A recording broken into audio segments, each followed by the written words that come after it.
Hey, Basic here. I just got back from a ride on my Polygon and the brakes are feeling a little bit spongy. What I think happened is some air got in the lines and the brakes just don't feel quite as good as normal. So I'm going to do a quick brake bleed and get some of that air out and see what's going on. This should work on any of these Shimano brakes. They're all pretty similar, and the same process will work on SRAM brakes as well. Just make sure you are using the right fluid. So for Shimano, you're going to use mineral oil. For SRAM brakes, you're going to use DOT fluid. The process is pretty simple. Normally, you're going to want to turn your brake levers so that this little access port here is facing upwards. Because it's already facing upwards, my bike is on its storage stand. I'm going to leave the bike just as it is. Some might say that, yeah, you want the caliper to be even lower so the bubbles come to the surface. However, this should be just fine if I give the hoses a little bit of a tap to encourage those bubbles to move upwards. We only really need one tool, which is going to be this 2.5 mil Allen key. So first we're going to pop off this access port.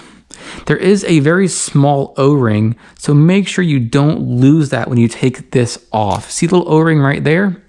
We're going to put this aside somewhere safe. I'm going to put it on a paper towel so I make sure not to lose it. Next, we're going to use this little cup to help get the bubbles out. This is pretty easy to use, and I'll send a link to this kit that I'm using here. It's just Easy MTB. I'll throw a link below. I'm going to put a splash of mineral oil in the cup. You don't need a whole lot because there shouldn't be a whole lot of air in the system. That should be just fine. Make sure the plunger is in the bottom when you're doing this, otherwise it's all going to come pouring out the bottom. So I'm going to put this on here. This just threads on. Don't over tighten it because you could damage those threads and you got to buy a new brake lever.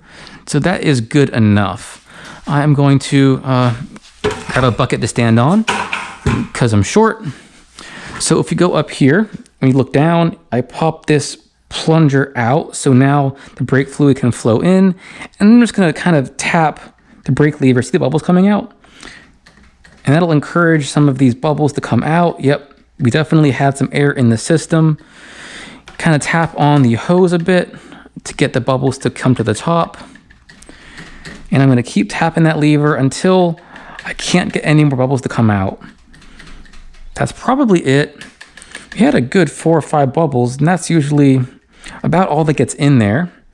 So I'm going to put my stopper back in, and I can unscrew this. A little bit of oil is going to come out when you unscrew it, so it's good to have a paper towel ready just so you don't make any more of a mess than you need to. So I'm going to unscrew this and try and catch as much oil as I can. All right, yeah, not too bad.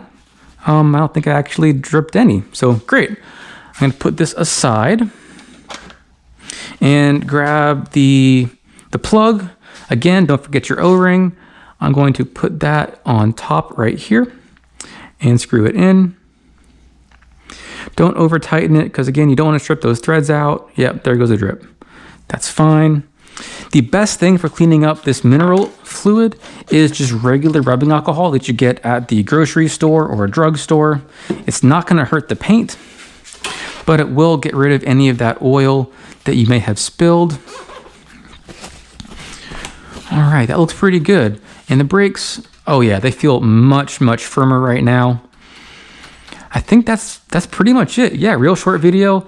I'm gonna go ahead and do the back brakes as well while I'm here, because why not? But that's it for this video. Thank you so much for watching and have a great day.